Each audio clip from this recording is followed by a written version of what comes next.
final demonstration.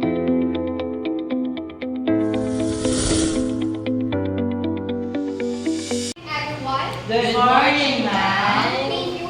So our topic for today is about the food processing, kitchen tools, equipment, and utensils. Also, I am Kayla Sandino as your reporter, together Mr. Christian and San Antonio. So class, before we proceed our specific lesson, we have a fun activity. So, gusto niyo po ba? So, very good. So, first, the first instruction that I show a picture, and also your task is to guess or to tell me if it is the purpose of this tool. And first, class, what is tools? Is this? So, Hey, Ma'am Kayla! sige, Mr. CJ. So, the pictures that's holding ni Ma'am Kayla, it's a tool that used to cut vegetables or fruits na kailangan natin. So, the purpose of it na is para makat po natin yung mga dapat ipakat. So, it gets So, very well said, Mr. Ramon. So, this is the kitchen knife or the kitchen knife. So, the purpose of the kitchen knife is to chop and also to slice a food. So, the next one is what is okay, Mr. Abraham. It is a refrigerator. What is the purpose of The the purpose of refrigerator? refrigerator is to chill and to freeze goods or food. So, very good. So, the refrigerator, it is purpose to freeze the food or to prevent the spoilage of the food. So, let's come now to the third pictures. Mr. Wandon. Yes, ma'am. That's a food dog. That is used to pick up the food on the container. So, thank you.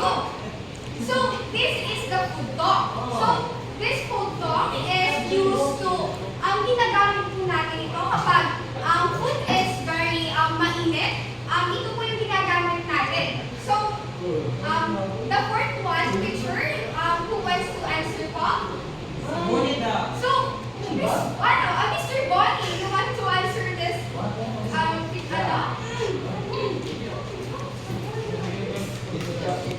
Oh, what is the purpose of this chopping board?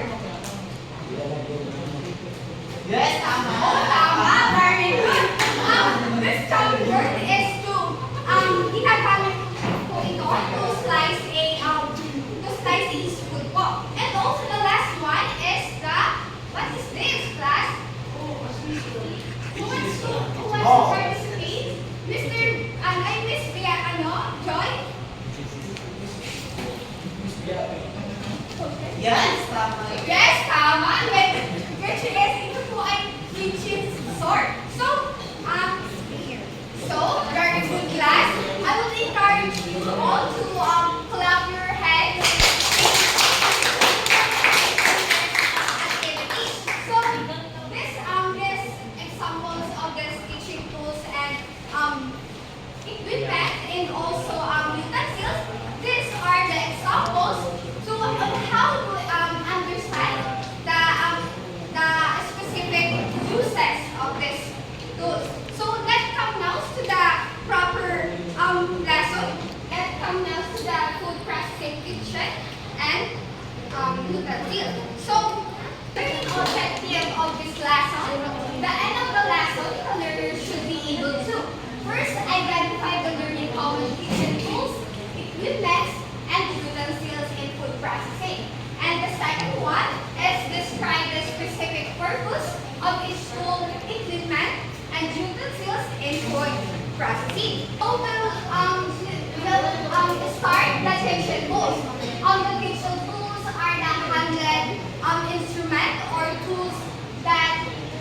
used to make a food preparation. So the basic words of this kitchen tools is the handled instruments or manuals that do not need a electricity. So these kitchen tools have a different types. So first is the kitchen knives. This kitchen knives is often referred to as kitchen tools. Knives are must for all types of kitchen knives from slicing and chopping board.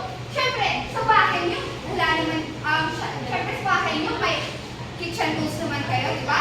Like slicing and also chopping. So, the next is the kitchen shears.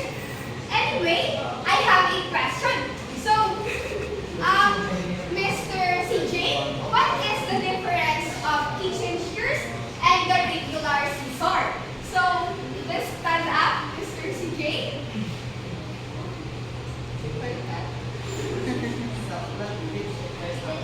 So there are some political operating code, kitchen shares are durable. The Shawana scissors designed for preparation, typically with stainless steel blades and comfortable handles. They are versatile for tasks and family preparation. So the difference between the kitchen shears and the usual na scissors na alam natin, kapag yung kitchen shears kasi, mapapansin nyo ang top of this. So, ipapapansin nyo po dito. So, the purpose of it, para ma-open yung hand or yung takip-tak sa ano. Then, the other scissor na usually ginagamit natin is just for cut for paper. Hindi po siya po pwede sa mga mas matitibay or matitibay na gamit na ginagamitan natin. So sa kitchen shears na, ang sabi dito is, this is a versatile. When we say versatile, kaya niyang lahat gawin. Specifically lahat, pero mas marami siyang kayang gawin compared to other, usually, scissors na ginagamit natin. For example, yung sinasabi nila for cutting. So, yung cutting na sa herbs or vegetables. So, yung usually scissors na ginagamit natin, hindi man siya pwede pang-cut sa mga vegetables, di ba? So, that is the difference between those two. So, very good, Mr. CJ. So, the kitchen shears and the regular scissor have a similarity. But this kitchen shears and regular scissor have a different purposes. So, this kitchen shears is used to cut a meat or packaging, and also the regular scissors is used to cut a paper or crafting paper. So, let's come now to the kitchen tools. First is the baster. It's used to moisten the surface of meat with fat, driven sauces, or the batter. So, sino po ang nakakita na ng baster in real life po? Wala na po? Sige, ako. Okay, very good po. Ang the baster po, ito pa yung parang rubber po siya sa top, and also parang siyang spatula. So, the top of this is parang curve po siya. This is uses parang pinapahid po sa surface or sa top ng meat or the chicken. So, let's come now to the bottle or can opener used to open a food tin. So, this can opener is used sa mga canned goods. So, also preferably with a smooth operation and comfortably grip and turning down. So, let's come now to the cutting or the chopping board. It's a durable board on which food may be cut and chopped. So, in this chopping board, we have two types of chopping board. First is the plastic, and second one is the wood. Sino po makakapagsabi na differences between these two? Yes. So, who wants to answer po? So, very good. So, the difference between wood and plastic, the wood is, kumbaga, ginagamit siya sa mga dry foods. Kumbaga, mas madali siyang gamitin. So, kung sa wet surface po, hindi po pwede ang wood kasi mas lalo po siyang dumidikit ang masking or pen slicing po. Sa plastic chopping board, kumbaga, mas madali po siya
baking like egg or like cream. So let's come now to the kitchen equipment.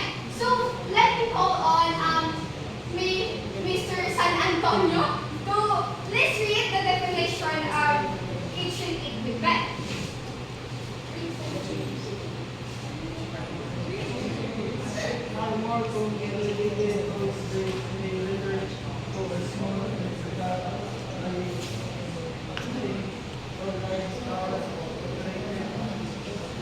So very good. The kitchen equipment, it is the word appliances. Though the kitchen equipment is hindi po natin po araw-araw na ginagamit. So the kitchen equipment, it requires a little electricity. So the kitchen equipment first is the freezer or refrigerator. Who wants to read the definition of refrigerator? Miss Abraham? Refrigerator and freezer are used to keep food fresh, prevent food spoilage, and inhibit the growth of bacteria. So please explain po the definition of this freezer. So, as I said earlier, refrigerator and freezer are used to keep food fresh. So, dito nilalagay natin yung mga fresh foods like vegetables, meat, fish, to prevent spoilage para mas tumagal yung shelf life ng mga pagkain. So very good, Mr. Abraham. That's This Joy. freezer is also That's Joy. okay, Mr. CJ. I want to ask you first is, since your refrigerator and freezer are different, Yes. so would you like to explain it to us kung ano nakalagay sa refrigerator and freezer?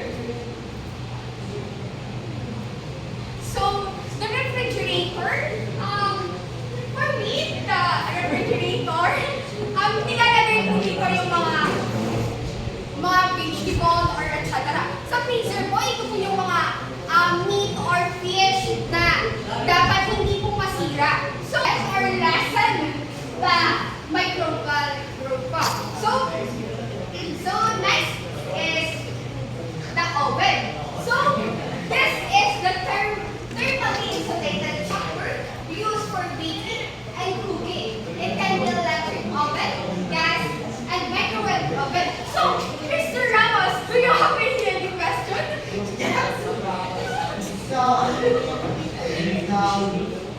nag-ano na ako kasi nalilito ko kasi ako ng different between oven and microwave. So, ano ito nilagay ko ng dalawa? So, thank you, Mr. CJ. So, sa oven po kasi, minsan ginagamitan po siya na electricity. So, sa ibang oven din, may ginagamitan din po siya gas. So, that is the range. Refers to the combination of stove-top and oven within one kitchen equipment. So, who wants to question? Any question po? Kung may question po ba kayo? Magkano area? I really don't know the price. So, the range po is the combination of oven and also the stove. So, kung makikita po nyo, the stove top is usually, karaniwan po, pinaglulutuan po ito. So, pwede ka pong gumamit ito ng kaldero, kawali, or etc. So, this oven, usually ginagamit po siya when roaster chicken or bacon po. So, the steamer. The steamer generally used for steaming food like siopaw, siomai, and fish. So, the steamer, usually nakakakita po kayo nito. So, ang pamamaraan po nito is maglalagay po ng tubig and yung usok na yon is yun na po yung makakapagpaluto ng food like vegetable, hindi lang po siomai or fish. So, the next one is the turbo boiler. So, this is used to broiling or roasting. This boiler is used to like chicken. So, this boiler is ito po yung parang niluluto po siya sa sarili niyang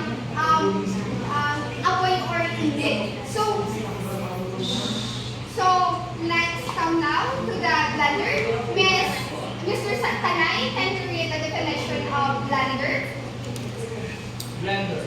Used to grate, grind, stir, blend, mix, whip, pure, and liquefy different types of food.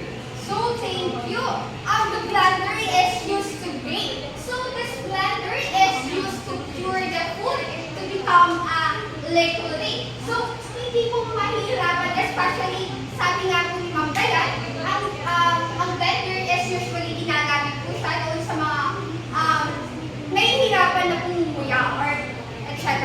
So next is the mixer, used for whipping, folding, and whipping ingredients. So this mixer usually ginagamit po siya pag nag-whipping po siya. So let's step up to the kitchen utensils, and you can read Mr. San Antonio.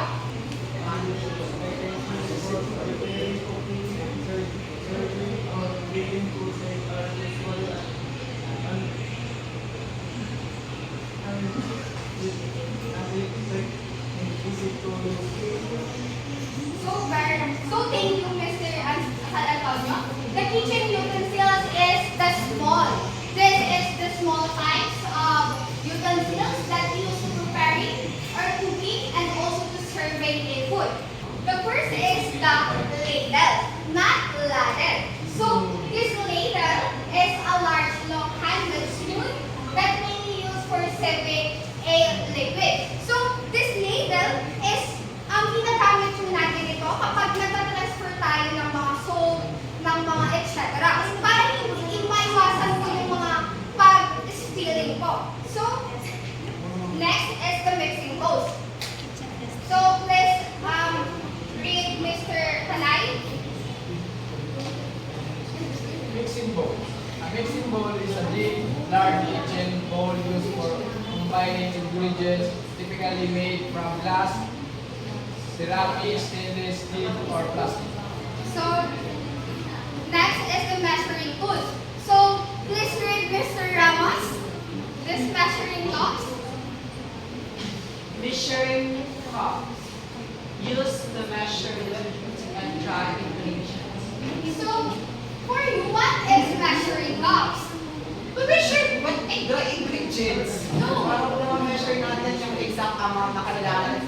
Like, for example, kapag mag-bake ka ng isang cake, you have a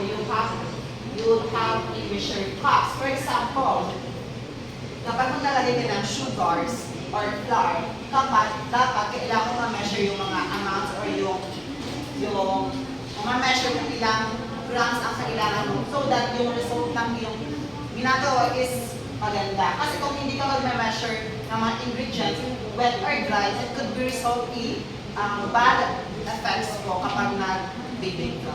So, Very good. The measuring cut is used to measure the accuracy of a ingredient. So, next is the measuring spoon. Miss Victoria, you want to read this definition? Measuring spoon are used to hold specific amount of dry and wet ingredients, varying in sizes from a dash to 1 tablespoon or 15 ml. So, thank you, Miss Victoria. So, you want to express your explanation about this utensils? So yung measuring spoon po is ginagamit po siya to measure small amount of ingredients such as salt, pepper, and etc. po. So, very good. The measuring spoon is used to measure the proportion or the right proportion of measurement. So, next is the colander. It's a bowl shape strainer with holes. It used to drain food such as the pasta. So, this colander is, there are different types of strainers. First is the colander. So, this colander is used to drain a food po. So class, thank you for participating this class. So, before we end this lesson, today, let's do a quick activity or recall. So, this recall is, ang gagamitin po natin ito, na kung ano po ba yung mga natutunan nyo within this topic. So, let me call on Mr. Tanay to explain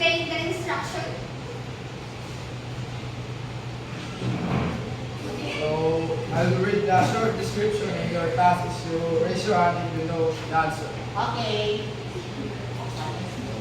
Here's the following question that need to answer. Number 1, name one kitchen equipment that we use to measure ingredients. So, Mr. Ramos. Measure pumps, measure spoon.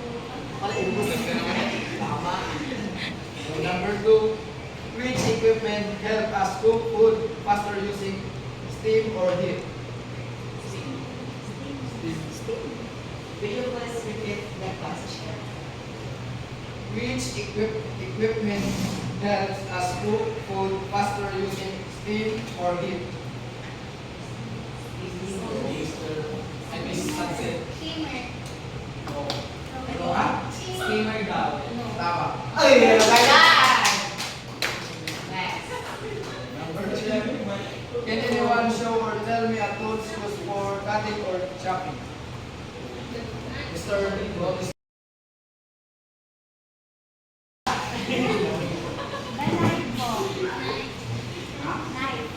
Espada. So, today we now know the difference between tools, equipment, and stainless and their proper use in food preparation. So that's all for today, class. Keep practicing what we learned, and I'll see you next time. Goodbye, class.